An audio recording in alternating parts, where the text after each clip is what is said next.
Wazazi wako wako wapi? Wazazi wangu wako Mbeya. Familia yangu naweza kusema iko Mbeya. Lakini yuko mamangu, babangu alifariki. Ni changamoto ipi kubwa ambayo ushakuipata maishani mwako? Changamoto niliyoipata ambayo sitakuja kuisahau ilikuwa mimi na Bostale.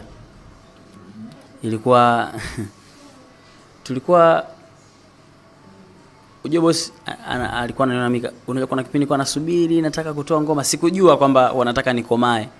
Lakini mimi nataka kutoka, yani nataka kutoka, kinaona boss kama ananichelewesha. Ukizingatia na watu pembeni wanakuambia wewe mbona utoi ngoma upo tu na nini. Kwa hiyo ilikuwa ina stress. Alafu nyumbani pia napigiwa simu. Ushaondoka huko da muda wote. Kama huna cha kufanya, rudi nyumbani usome. Kwa sababu mli utaenda afu ueleweki unafanya nini. Kwa nyumbani wanani stress, huku pia wanani stress. Nikimwambia Bostale, boss unafanyaje? Ananiambia wewe una stress. Sasa tuwezi kufanya kazi wakati una stress. Huwezi kufanya kitu kizuri. Nataka upunguze stress zako ndio tufanye kazi. Sasa kipindi hicho anaongea mimi naona kama boss ananifanyaje hivi. Mimi nikakata tamaa. Nikaona ndio wale unaliwe bwana.